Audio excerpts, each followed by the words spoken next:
first of all, welcome everyone. My name is Michael Twig. I'm a senior research associate at the Smart Prosperity Institute, and I have the pleasure of leading our nature-based solutions work and our work on conservation finance. And we're here today very excitedly to launch our blueprint for conservation finance in Ontario's Greenbelt. Before we kick things off, we want to acknowledge that even though we're coming from different places across the country today virtually, that there is a connection to the lands that we're on for Indigenous peoples across Canada, and that we do this to reaffirm our commitment and responsibility to improving relationships between nations and to improve our own understanding of the importance of this relationship in the spirit of reconciliation and greater collaboration moving forward. So before we move into the agenda for today, there are a few items of housekeeping that we do need to take care of first off the bat. The one thing we would like to do is encourage everyone that if questions come up at any point during the webinar, you can use the Q&A box at the bottom of your screen to submit those questions, and we would encourage you to do so early and often because we are going to try to integrate them into the panel discussion and the Q&A period throughout the webinar that starts at 1/4 the hour.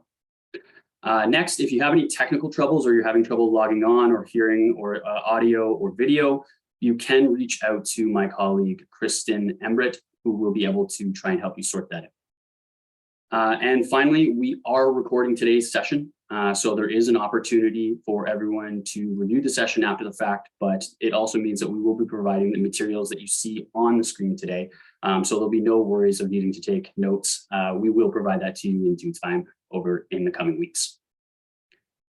So I will move now to the agenda on the next slide, where we will go over how we're going to proceed today. So the first thing we're going to do is we're going to have a few opening remarks by myself that talks a little bit more about the context around how we need to rethink investing in nature and how conservation finance can provide that opportunity for us in the immediate and long term. Following that, we're going to be going over to a presentation by my colleague Tala Ewan, who will be looking into how we've actually developed the conservation finance blueprint and providing you an overview of the stepwise guidelines that we are launching today.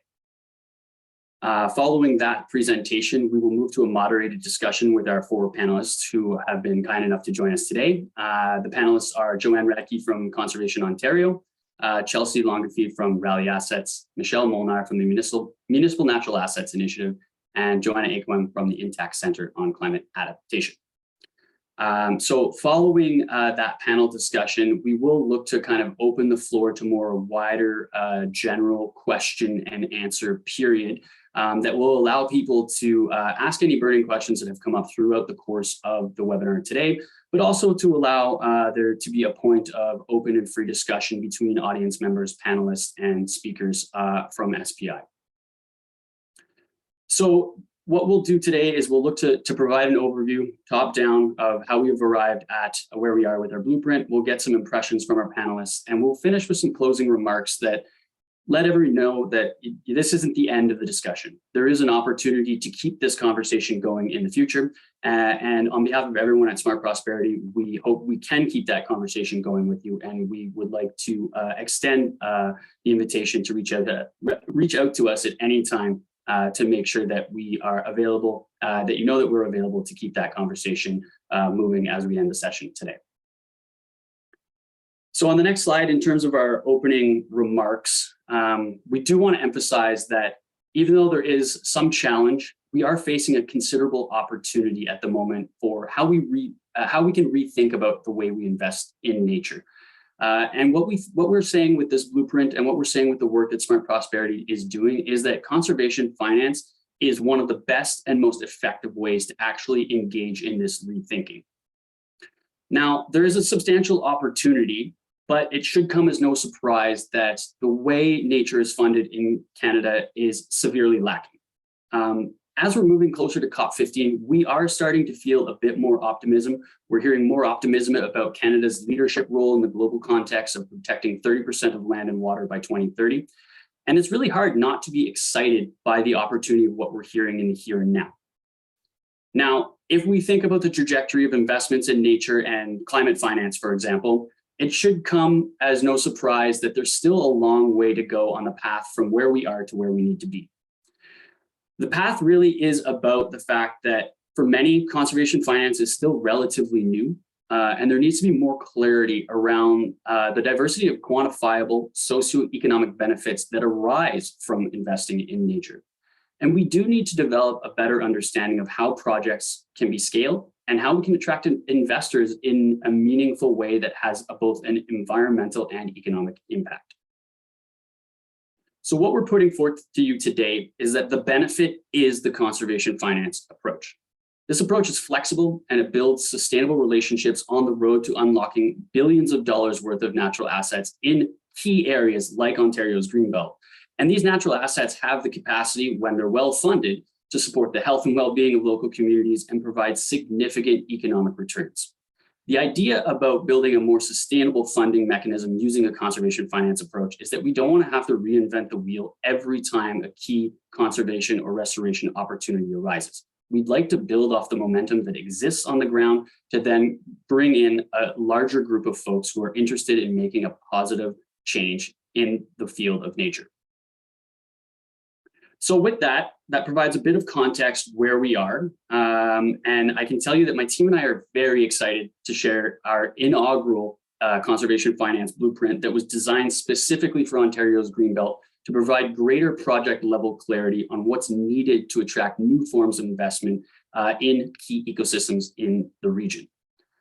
So at this point, I'm going to pass it over to my colleague, Tala, to go over our blueprint and provide folks with a little insight into what the stepwise guidelines actually look like. Over to you, Tala. Thanks, Michael. Hi, everyone. I'm Talha Awan. I'm a research associate on the nature team at the Smart Prosperity Institute.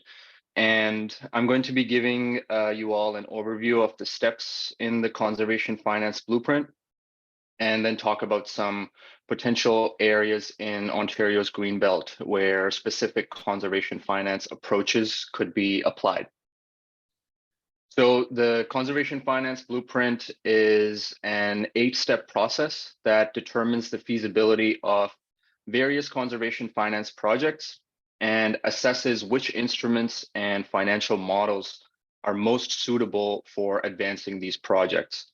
The blueprint is designed specifically for Ontario's Greenbelt, but is part of a larger conservation finance approach that's being developed at the Smart Prosperity Institute. So without further ado, let's go over the steps in the blueprint. The first step in developing a conservation finance project is to identify the ecosystem services that are relevant to your project. For this step, we've developed the estimated value of ecosystem services tool, which serves as a logical guide to identify the project type and current land use at the proposed site and connect these with relevant ecosystem services. Step 2 involves identifying data availability and needs. For this step, we've developed a data needs assessment tool to identify existing and missing ecosystem service data that is necessary for a particular type of project and consider how these data points differ depending on which beneficiaries are involved. Step 3 involves comparing the economic benefits of the selected ecosystem services to the costs of the project. Essentially, it's an assessment of the revenue streams associated with the selected ecosystem services. Generally, the value of ecosystem services for individual projects is largely dependent on the proximity of those services to nearby populations, the total value of proximal economic activity, and the scarcity of similar services in the target area. Step 4 involves understanding whether the regulatory environment supports the type of project that you are trying to implement. For this, we've developed the applicable regulatory considerations tool, which helps to account for the different regulations that would apply based on the project type, land use type, ecosystem service affected, and location of the project. Step 5 involves understanding who are all the stakeholders that will help move this project from start to finish. To identify the specific organizations and their roles in a potential conservation finance project, we've developed the stakeholder and organization identification tool. Here, it's also important to remember that parts of the Greenbelt are situated on the traditional territories of 8 different First Nations. Nature conservation and restoration projects offer opportunities for Indigenous engagement and taking steps towards reconciliation. Our report outlines some best practices for Indigenous engagement that will need to be considered if the project site is within one or more Indigenous territories. The next step is selecting an appropriate conservation finance mechanism. In our report, we've identified 5 different types of conservation finance mechanisms that could be applied depending on the outputs of steps 1 through 5 and additional contextual considerations of the project. I'll be touching on these mechanisms in a little more detail later in this presentation. Step 7 is a built-in checkpoint, which allows you to understand whether you are ready for project implementation. If a certain step has not been completed, this step tells you to go back through the previous steps and collect the relevant information before moving forward. The final step involves addressing potential risks for project proponents and investors. For this, we've developed the project risk assessment tool, which aims to help identify risks, outline possible actions to de-risk specific projects, and identify who's responsible for undertaking different actions to control potential risks. The outputs from this tool, along with aggregate values collected from the previous steps, are then input into a project scoring table to generate a final score regarding the viability of the project. These outputs can be used to easily compare the viability of different projects within and across different regions of the Greenbelt. So there's the overview of the blueprint. It should be noted that the stepwise process can be adapted to any phase of project readiness. So you may start at step 1 of the blueprint, but depending on the readiness level of the given project, you can simply fill in the information for the earlier steps and no other actions may be necessary until later steps.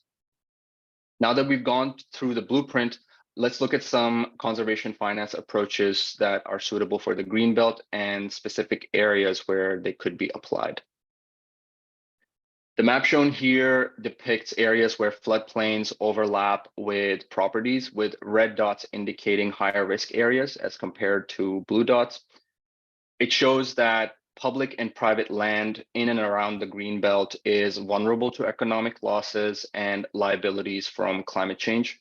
Places like Hamilton and Mississauga outlined here are particularly vulnerable. Here, insurance arrangements could be applied where insured parties are rewarded with lower premiums for investments in natural infrastructure that reduce the risk of natural disasters, such as floods. Carbon offset approaches can be applied to activities that support the natural sequestration ability of key ecosystems, including forest conservation, wetland restoration, and agricultural best management practices. This map depicts areas of the Greenbelt where we can find wetlands, forests, and agricultural soil. Wetlands store the highest amount of carbon, followed by forests and agricultural soil. Therefore, areas to target for a carbon offset-based approach would be places like the large wetland ecosystems near Lake Simcoe, outlined on the left here, which include the provincially significant Zephyr Creek wetlands. Another would be the Ganaraska Forest, outlined on the right here, which is one of the largest forests in Ontario, covering almost 4,500 hectares. In terms of forests, it's estimated that with 120,000 hectares of forest cover in the Greenbelt, using a voluntary offset protocol, revenues from a carbon offset project could amount to an additional $17 million per year. The Greenbelt also supports one of Canada's largest outdoor recreation markets, generating more than $2.1 billion per year. The most suitable approach here would be, of course, a recreation bond, which is a pay-for-performance conservation finance mechanism, meaning it leverages existing capital revenues to attract investors by undertaking projects that lead to greater recreation and tourism opportunities. Some key areas where recreation bonds could be used include Forks of the Credit Provincial Park, outlined in the center here, which includes the Bruce Trail, an iconic and popular part of the Greenbelt. Another would be the Bruce Peninsula National Park, outlined in the top left here, which attracts over 1 million annual visitors and generates $129 million in yearly revenue. Let's actually go a little deeper into Bruce Peninsula National Park and go through the blueprint using it as an example.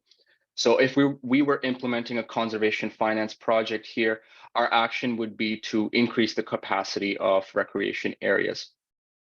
Data needs could be met through visitation numbers, tourism statistics, habitat quality, or restoration or conservation status. A potential value stream would be user fees. Context-specific regulations would need to be considered. Stakeholders and their roles would include provincial government as an investor, municipalities and the public as beneficiaries, Ontario Parks as the implementer, Destination Ontario and conservation authorities as the data providers. The conservation finance instrument, of course, here is the recreation bond. Then we would set up the investment model. In this case, investors purchase a bond coupon, and the repayment is triggered once visitation levels increase by a certain percent above baseline, and the repayment can be financed from increased user revenues. Finally, some risks to consider would be user changes in behaviors, outdoor recreation trends, and things like safety and situations like the pandemic that can affect visitation numbers. There are additional ways to utilize the conservation finance blueprint in the Greenbelt that I don't have enough time to touch on in this presentation, but will be included in our report. There's a revolving fund, which involves using several different activities, value streams, and land use types to provide a critical mass of investable projects to attract investors and minimize the risk of investing in individual projects. One of the challenges for advancing conservation finance projects is developing a project at scale that is attractive to private investors. So this approach allows you to reach a scale that will be attractive to private investors. And then there's resilience bonds, which provide an opportunity for investors to enhance the resilience of key ecosystem services by promoting activities that enable ecosystem services to continue supporting the growth of local communities. So there we have it, the conservation finance blueprint and its potential applications in the Greenbelt. Thank you for your time, and I'm gonna hand it back over to you, Michael. Excellent, thanks, Tala. So just want to remind folks, if you do have questions about what Tala just went over, feel free to pop them in the chat. We'll try and address them as best as possible, but we will look to try and answer any questions that we can't get to during the programming today. So to kind of gauge audience response, we're going to ask a quick audience poll about where do you think the top priority should be for increasing investments in Ontario's Greenbelt? And we're going to use your answers to try and kick off the panel discussion to get a few reactions from the folks that are joining us speaking today. So if you could please use the poll section at the bottom of your screen to answer this quick question. We'll look at the results here and we'll give you about 60 seconds to do so. But we had flood protection topping the charts, and then agricultural best management practices coming up as a close second. So I'd like to take this opportunity to turn to the panelists now. So Joanne, Joanna, Chelsea, and Michelle, to get a brief reaction from each of you on, how you think this poll represents what the actual challenges are or the opportunities are for investing in nature in the Greenbelt. And perhaps I can start with Joanne first.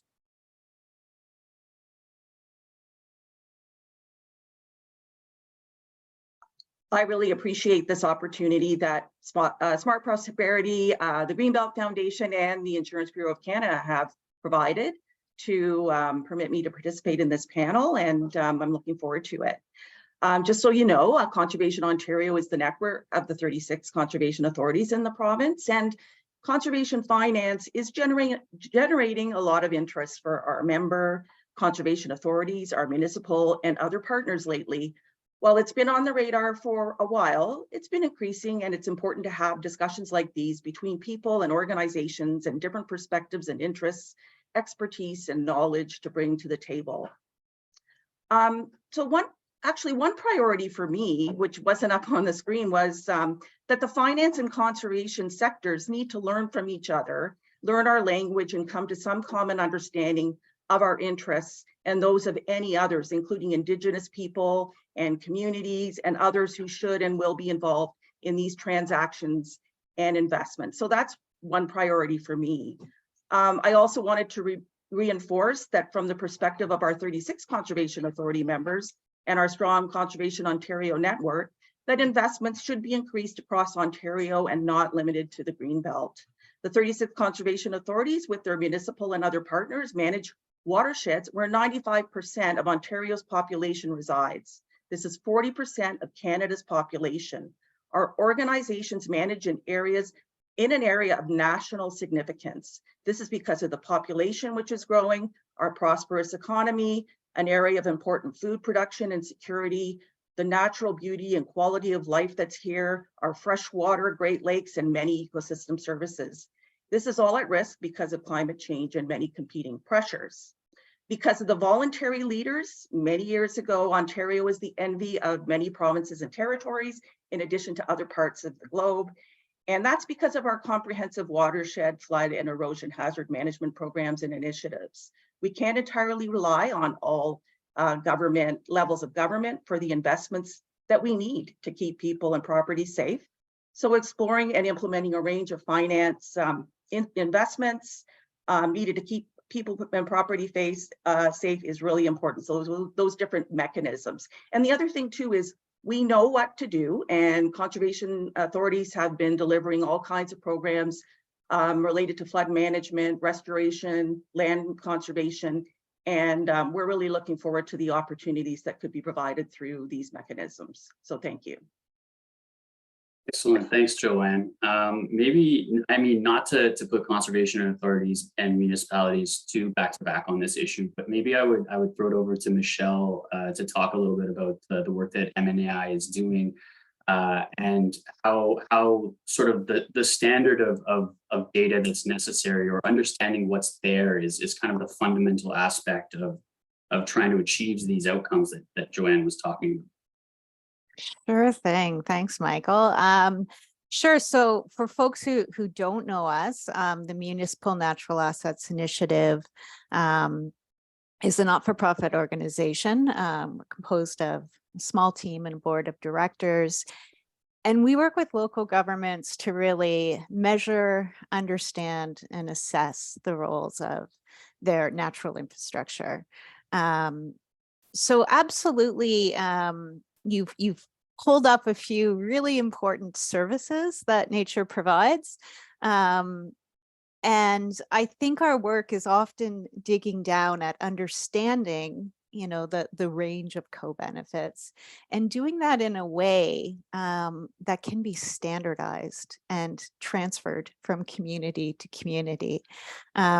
So we're just wrapping up, for instance, a national standard for natural asset inventories, which is really the first step in understanding this range of services, some of which you've highlighted, in a clear and consistent and comparable way from community to community, so that wherever you are in Ontario or in other parts of Canada, you can start to really be able to compare your results to others. And at the end of the day, we can start making the values that nature provides more visible. Today, unfortunately, they're often implicitly valued at zero. But we know that we need to increase nature-based solutions and encourage that. Thanks, Michelle. I'm wondering if, I think we all probably understand that argument that we do need to make those values a little bit more explicit for what nature provides. And I would love to turn it over to Chelsea to see if we could get some of your perspective on it, having had an opportunity to work in the private investment area for nature, and see how you view that space, and where we are today and where we need to be to scale these efforts to something that is impactful for everyone. Yeah, thanks, Michael. I appreciate that. And great to see everyone, or at least to know everyone is here. I'm a little bit sick, so if my voice gives out, I apologize, but I will do my best. So I'm with Rally Assets. We're a portfolio manager working exclusively with impact investors. And so I come at this from the lens of investors who are looking to make an impact with their private capital and looking for opportunities across the sort of social and environmental benefits. And so we've looked particularly at nature-based solutions and climate finance and conservation finance for certain clients who kind of interested specifically in this area. And so I think the sort of key piece here is, and maybe this is just my perspective, is that conservation and nature has an inherent value, and we shouldn't be bound by the idea that all of it has to have a price tag on it. It just has a sort of pricelessness to it. However, there are some key elements of conservation that we can find a dollar amount kind of attributed to. And so I think that that's an important place to sort of find those incentives and where they align with different actors. So I was particularly encouraged to see the audience poll saying flood and agriculture, because those are two kind of really clear areas where you can see a financial benefit. So we all kind of understand the insurance industries inherent reasons why they would not want to see flooding and other things that are going to make them have to pay their claims. So there's kind of a natural financial incentive for them to participate in this area. On the flip side, agriculture, the higher quality the land is for the agriculture, the better protected it is. If you switch over to organic, grass-fed, other kind of things like that, there's also a very inherent kind of financial return associated with making that investment and protecting those areas. So I think it's about finding some of those kind of very tangible pieces. And I don't want to go kind of too off into other directions, but I also saw a question in the chat around, what kind of investors would you want to be attracting to these kind of projects? Was it retail? Was it institutional? Kind of who are the folks that might be interested in this? And so I think that it'd be really great to have individual investors, but I think the starting point is probably to start with some larger scale institutional investors who have a really strong alignment to it and who can take the risks to do the first few projects and sort out a model that makes sense and is then scalable and replicable. So a lot of the conservation finance projects, they take some time to figure out the mechanism, who's going to be the payees, how is it going to work, what's the time frame.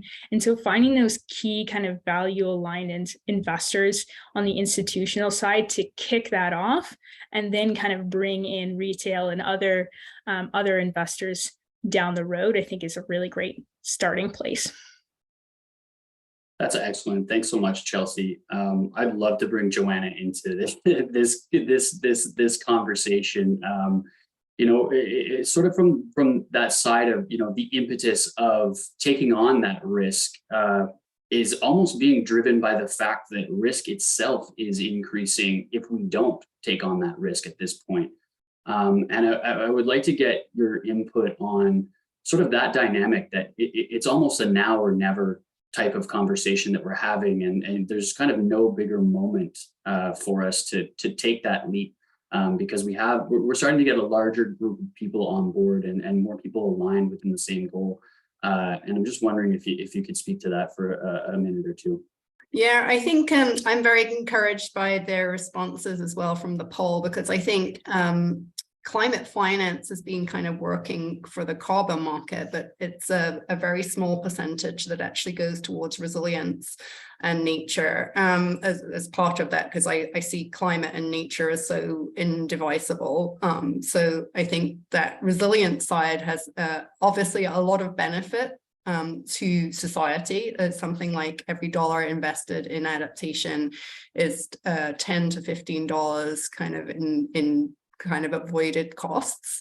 And it's the mechanism of transferring that avoided cost and the increased value of nature into a return for investors. And I think that's, you know, the strength of the blueprint is basically suggesting different models to really make that return or that investment mechanism work, because everybody is grappling with this at the moment. I think in terms of, you know, looking at the COP15 agenda and what is being presented in business and biodiversity and finance and biodiversity, everybody is trying to wrap their head about how do we make investing in nature make sense when nature is often worth, as Michelle said, you know, it's not on the balance sheet.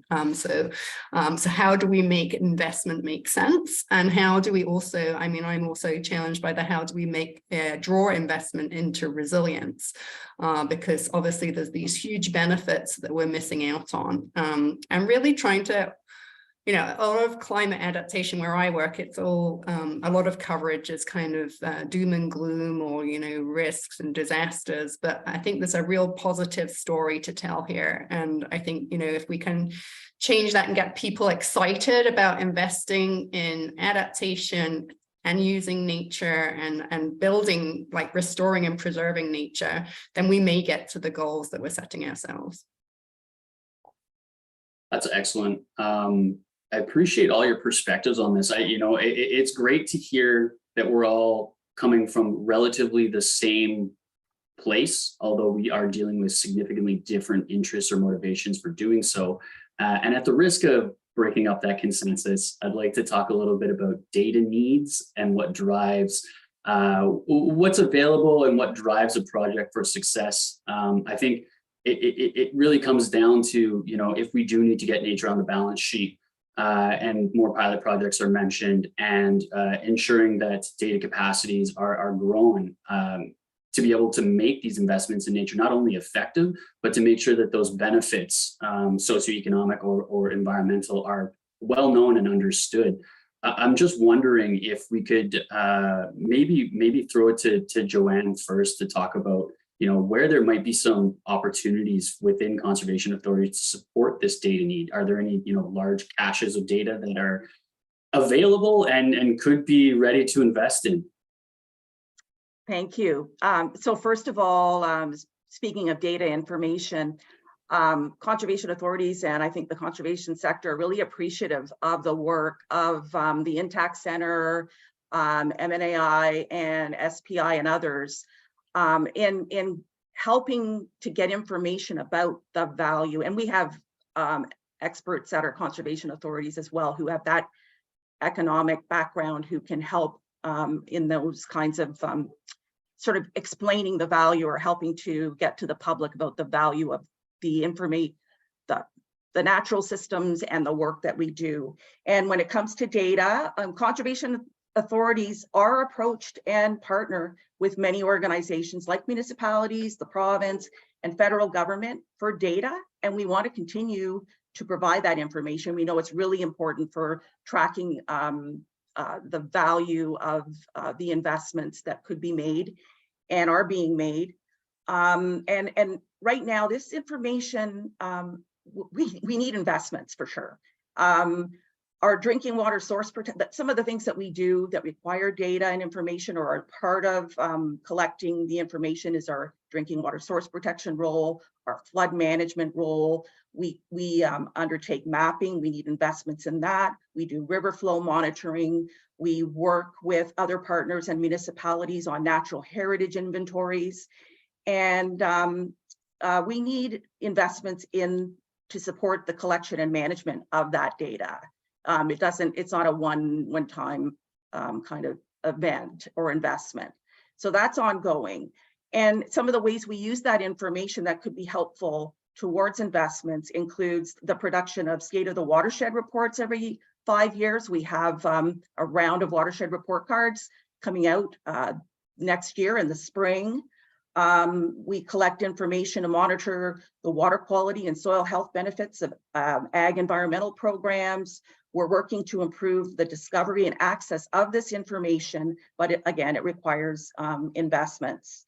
And we also use this, someone mentioned land securement or land acquisition. I saw that in a question. We also use that information to help us identify the most appropriate places and valuable places to secure and manage. So we have a track record of delivering results, but we need that knowledge to support our watershed, or that investment to support our watershed knowledge. Thanks, Joanne. And yeah, just to touch on the question that was asked in the chat, you know, land securement is definitely an opportunity for conservation finance, especially in the Greenbelt region. Nothing is necessarily off the table, and you'll see that from reading our report that we do consider other options as well. We've only highlighted for you today a few for the sake of brevity and not to provide you with a lot of information up front, but you know, if there are other directions that folks are interested in discussing, happy to touch base on that moving forward. But to bring it back to a point that Joanne, you had mentioned, you know, the need for investment in data. Maybe a hot take from Chelsea, is data investable? Is this something that has innate value when we're talking about conservation? Is this something that from an investor perspective would be worth the value of investing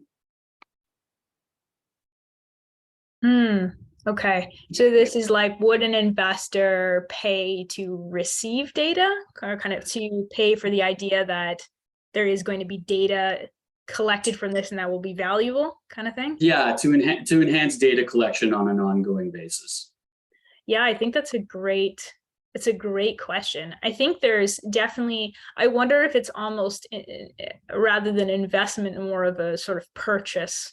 Like, would an insurance company, for example, be interested in purchasing that data? Would that help them with their property insurance business? You know, is there something there where they could have a value to knowing how that data is collected, or if the methodologies have been improved, will that like help them across their business?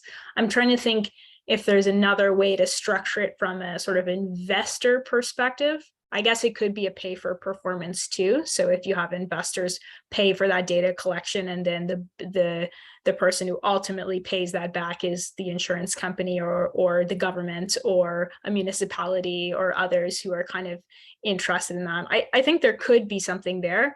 I'm not sure if I would, to be frank, put it at the top of the lowest hanging fruit or the lowest of the lowest hanging fruit. But I think it's a really valuable point. And I do think that the data collection is really critical to being able to scale conservation finance. Perfect, thanks for that. And you know, to build off what Chelsea is saying, you know, that there is an impetus to do it. So when we think about, you know, I'd like to bring Michelle and Joanna in on this discussion to talk about, you know, if there seems to be action on the ground for doing this, or these capacities are being developed, there's an interest for perhaps investing in it if it does provide real tangible outputs. But you know, what are you know, how are the costs for investing in this type of capacity being weighed against the risks that we're seeing for organizations on the ground? You know, how does that sort of disconnect between the two still drive there to be a lack of wide-scale investment in this data collection? Is it a capacity issue, or is there something else that's influencing decision making?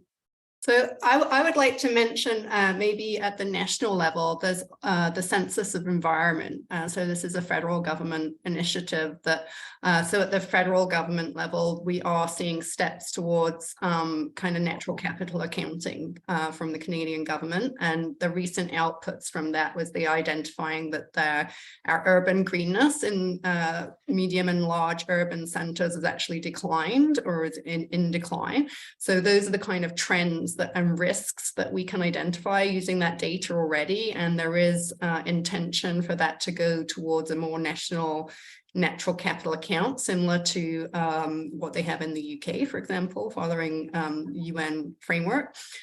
So that is an initiative. And I see a huge a huge need for this data, because I mean, the private companies are calling for mandatory disclosures on nature-related financial risks by 2030 already. To me, that's too long, and we need to do something before that.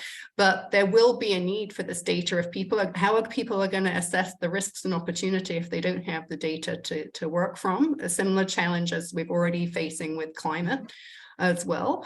But I guess the good thing as well, so we've got this national level collection of data, but the work that Michelle and MNAI and others are working on with local governments, I mean, we already have over 100 local governments also collecting their own data, and this is not a static data set. They will need to go back and kind of reassess condition and see, how natural assets are changing over time as well. So I think, we've got different levels of data collection and different audiences who will actively be using the data to manage our natural assets better and invest in their restoration and preservation.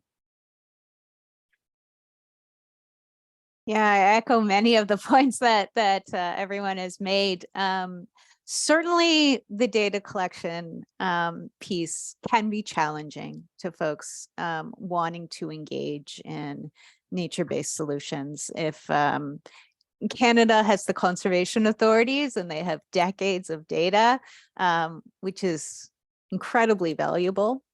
But many small communities that aren't served by conservation authorities are challenged to start collecting their environmental monitoring data. So it's a gap that many see, but certainly we hope that conservation finance can help to start collecting that data, and to use that data to really understand how services are going to change under local climate projections. And so you can start thinking about what types of actions you might need to take to secure and use nature-based solutions as a key adaptation tool.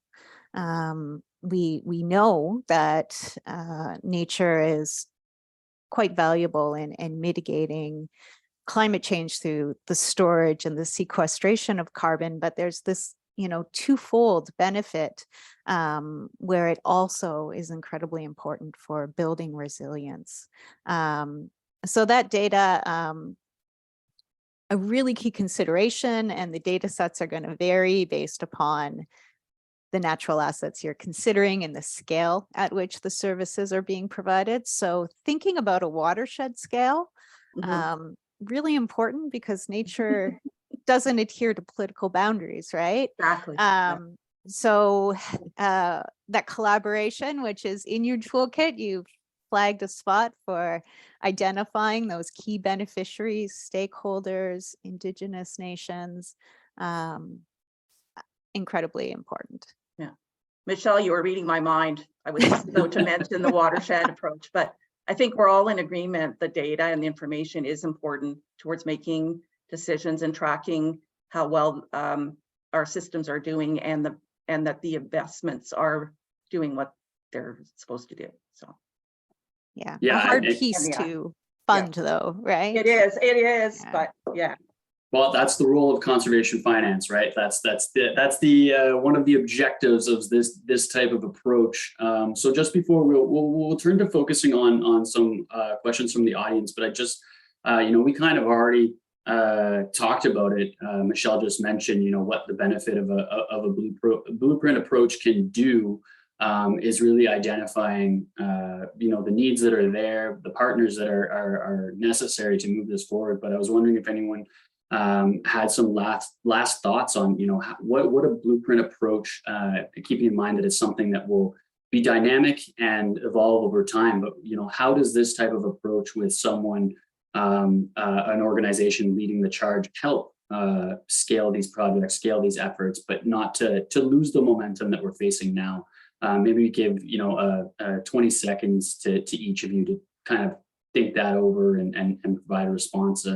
But maybe I could go back to Michelle to start, because she was already already talking about it when she ended her last point. Yeah, absolutely. Thanks, Michael. Having a step-by-step approach, really standardizes the considerations that are made. So people are walking through kind of the scoping phase and really understanding what the key services are, who the key beneficiaries are, and what the objectives of this approach is, and then starting to flag the needs for understanding costs and benefits is quite helpful, along with the tools that have been developed to support that. So it gets the right people in the room, it sets clear objectives, and it provides tools to gather that data. So I think it's a very helpful resource. Maybe Joanna, I could send it over to you. We'll just do a quick around the circle of how you're located on my screen. Yeah, no worries. So yeah, I completely agree with what Michelle just said. It kind of the step-by-step approach. And I think also knowing that where it's been done by others, I think we often see a kind of a snowball effect in these kind of things where people are kind of, there's a few leaders that will step out in front, and then people go, oh well, they managed to do it, how did they do it? We learn from the lessons learned, and then others will follow. And I think it's trying to make it so that it's a more mainstream consideration, rather than at the moment it's perceived as very innovative, but hopefully we look forward to a day when it's just normal. I think that's where I think the blueprint is trying to get over that hurdle between something being seen as so innovative that people are a bit overwhelmed with where to start, to get something where people kind of know what they need to do and how to go forward, and I guess the less maybe less apprehension about it as well, to reduce that kind of unknown. So yeah, that's my 2 cents. I'll pass over to whoever's next on your side. Let's go to Joanne and then Chelsea. I agree with Michelle and Joanna. Thanks, Michael. I won't stop there though. I wanted to say, yeah, we have a lot of a number of our members who have embarked on conservation finance initiatives and have some experience with it. I see this as an opportunity, and as well as helping those of us who aren't familiar with them. It's a really clear step-by-step approach from what I can see. That'll be really helpful, but I'm curious to see too how this tool, people that have already started implementing it, what they think about the tool and how it aligns with the approaches they took to get where they are. And I think that's really helpful as well. So I'll leave it at that. All right, well, following all those wonderful points, so I'll just kind of add, I think that's really important to know what questions to ask up front, and I'll maybe speak to experience working with some outcomes-based projects where further along than you'd think, people are still like, oh yeah, I have to think about that, or oh, I've got to pick the evaluator earlier on in the process, because they just never thought through how complex that area might be, or what were the considerations. So having everything laid out up front and at least a plan for how to tackle that, I think is going to really help all the stakeholders involved, whether that's the investors or those who are actually delivering the projects, think through everything methodically at an earlier stage and kind of address those key questions. And I think that will also help projects get off the ground when they're intended, sort of getting over the hump of some of these delays and other pieces, which can certainly from the investor perspective make folks a little bit nervous. So I think this will really help in giving a framework for getting those projects off the ground and making sure the key questions are being asked earlier on versus later on in the process. Perfect. I really appreciate all of your feedback on that. And we are going to turn to some questions from the audience at the moment. We've had quite a few come in. And I'm going to try and put them together as best as possible because we do have some that focus on specific topic areas. So in the sake of trying to get everyone's voices heard on this platform, we'll do it that way. Again, apologize if we can't get to all of them, but do feel free to reach out afterwards, and we will try and follow up with each of you to answer your questions if we're not able to get to it right now. So the first one comes up, it's about IPCAs and Indigenous-led conservation. So, you know, as we're moving into COP15, there's a lot of excitement. There's going to be a large Indigenous and traditional knowledge weekend, actually, I believe from the 10th to the 13th of December. Smart Prosperity is participating in a new project on conservation blueprints in the Stein and Hatlatch Valley that focuses on Indigenous-led conservation. And I'd just like to get a quick check in to see, you know, how important is the engagement angle, not only for conservation, but for that effort toward reconciliation. And when we think about things such as land management, connection to land, biodiversity conservation, things that we only seem to be understanding now as settlers in this area, but have been understood for Indigenous peoples across the country for such a long time. I'm just wondering about the importance of that, and maybe I can go to Chelsea first, and then maybe Joanne after that. Yeah, I really appreciate the question, and I appreciate that that's been brought into the report and brought into COP and all those other pieces. I mean, I'm going to say it's table stakes is maybe not quite the right word, but I think it's imperative. I think it would be in this day and age to do a conservation project that does not acknowledge traditional knowledge, Indigenous participation, Indigenous traditional territories. I think it would be a huge miss, and just a lack of sort of foresight. So I think it's absolutely necessary. And I also think you are, just to be more pragmatic, you are going to attract a broader range of investors if you have those dual outcomes around Indigenous participation and reconciliation and environmental outcomes. So I would say it's absolutely critical. Not to say it's easy, but absolutely critical. Yeah, it's definitely not easy, and it's definitely an area that we have work to do, but I have to say we are committed to working on developing our respectful relationships with Indigenous communities and people.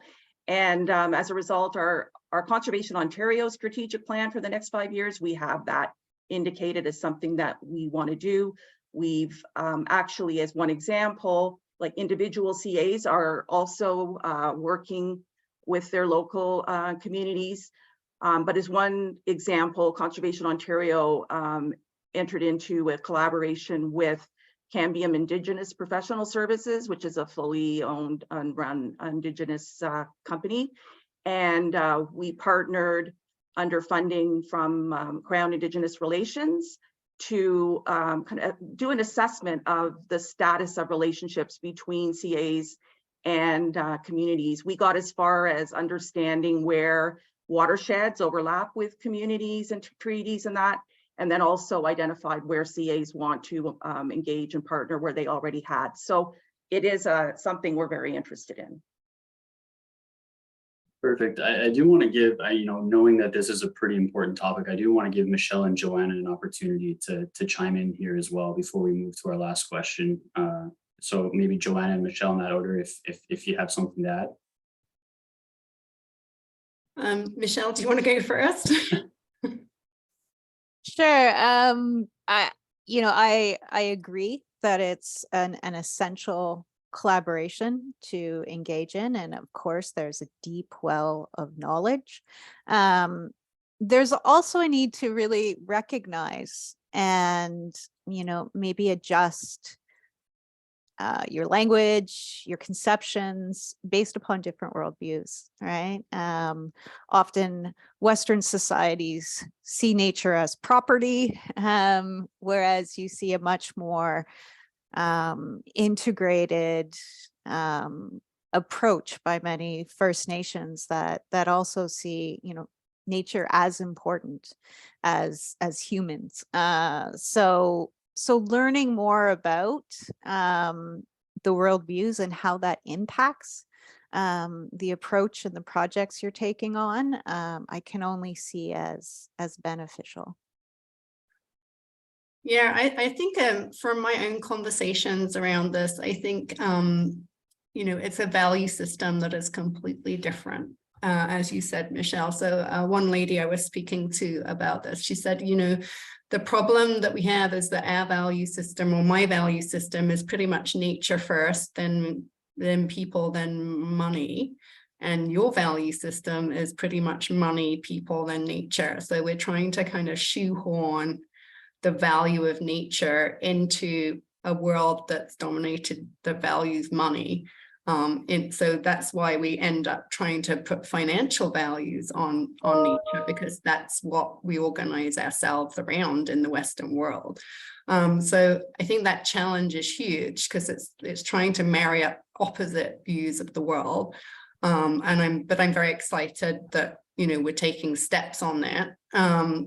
But essentially also the people who have money are the people who have the resources in our society. So it's definitely very challenging. And sometimes I feel like, it doesn't follow my value system even. I'm not an Indigenous person, but I definitely value nature probably more than the average person. So I think it challenges our kind of our value system, and, it's how far we can go to change that and how fast. Wonderful. This has been a really insightful conversation, and I'm hoping everyone in the audience is getting as much use out of it as I am at this point. I would like to just kind of end with more of a practical question, and maybe touch on from each of you for 10 seconds. It's pretty a simple way forward, essentially. Thinking about the perspectives that we do have to reconcile about our world views, but about how stakeholders in this space are going to be different. They're going to be facing different challenges, different capacity issues. If there's sort of one way you could provide practical advice to someone or a group or an organization or a municipality that's looking to get into this space, what direction would you say they should seek out to take first? Where are the priority areas when looking to develop a project like this? And maybe I'll do reverse order. So I'll go to Joanne first. Thank you. Well, definitely you can reach out to organizations like ours and our network to identify or to find out where priorities are. And we do work very closely with our municipalities. And so definitely to learn about the benefits of the systems and the nature-based solutions. Make sure you're investing in solutions that will actually take place, and potentially have long-term viability. Make sure that you're working with partners who have, a track record, and learn how community and residents can be engaged. So I'll leave it at that.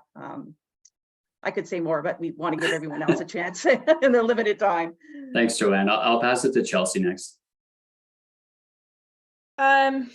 Yeah, great. So for those who kind of want to figure out how to get into it, I think it would be, and again, I'm not going to speak as much from the nonprofit or conservation side, but I think it would be valuable to go look at who could be the potential investors and who might be aligned with the goals of your of the project that you are considering. And so I responded a little bit in the Q&A here, but if there's a local community foundation in your organization, there are a lot of community foundations participate in impact investing, and they are desperately looking for community place-based investing projects. And so having a conversation with them early on and actually being really blunt and saying, would you be interested in being a catalytic investor for this? We're still working on the mechanics of it, but when we get there, is this something you would be interested in doing, being that anchor to bring other investors?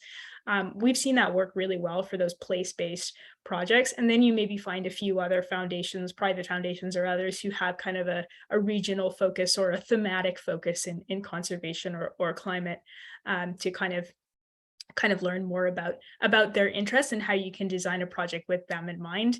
The other thing I would encourage is to really look for some dedicated financing to help you get a project off the ground. So it really takes some time and dedicated resources to figure this out. And one really good example would be the investment readiness program. So that's through the federal government, but it's administered by the community foundations. And if I'm not mistaken, there's a new round coming up in 2023. And so those dollars are literally investment readiness dollars. They're to help you figure out how to get a product toward investment readiness. And our experience is that if you dedicate that time and you have those resources for it, it's going to be much more successful than kind of doing it off the side of your plate. Excellent. Thanks, Chelsea. That's great advice. Maybe we'll finish with Joanna and Michelle, and then we'll look to close the session for today. So apologies for everyone. We're a few minutes over time, but we'll get it done. I guess from a practical perspective, I think, knowing what you have to start with and appreciating that, because like one of the things that we always are trying to kind of say is, the most effective way of managing our natural assets now is to preserve, at least keep the ones we have, and then look at restoration and enhancement and stuff after. So I think, appreciating what you have is obviously a logical step to knowing what you need. And another shameless plug for the coming standard for the natural asset inventory that will be coming out in the spring. So hopefully that will help us to at least standardize that first step, so people can understand what services they're already receiving. Thanks. I don't know if I have too much to add. So I completely agree with the points of my panelists. So yeah, perhaps, starting these conversations is another way to take a first step to understand who are the key beneficiaries in your watershed. And some of these, you'll need to start building those relationships and building that trust for people to share data and information, to share their thoughts and their concerns. So in addition to the comments that were just made, I think working on those relationships is important. Wonderful. Thank you all so much. In case everyone in the audience didn't notice, we just touched on all 8 steps of the blueprint. So I think we're all well on the way to getting there. But that's all for today. So if we could go to the next slide, please. We just want to share some additional resources. Yeah, there we go, with folks. So we do have the report launch, which you can see on the page there. And I would ask Kristen if she could copy and paste the report launch link in the chat. So everyone will have an official copy of our blueprint report, and we will be posting some additional resources that have been provided by our panelists on some of the topics we touched about today. And we'll also be posting those to our website launch page. So if you don't manage to get them today, there will be a place where they'll be hosted as of tomorrow. So no worries, they will be there. So again, thank you to all the panelists. Thank you to Tala. And thank you and everyone in the audience for joining us today. We could not be more excited to be at this point for this blueprint launch, and we will be happy at any point for you to reach out to continue the conversation and to stay on top of all of our conservation finance work and everything else we do at SPI. We really do encourage everyone to sign up for our newsletter because it gives you the most up-to-date information about events, webinars, workshops, or report works that we're seeking to release in the future. So that's it. Thank you all very much for joining us, and I hope to get a chance to talk to you all again very soon. Take care. Thanks, everyone. Thank Thanks, you. panelists. Good seeing you all. Thanks all.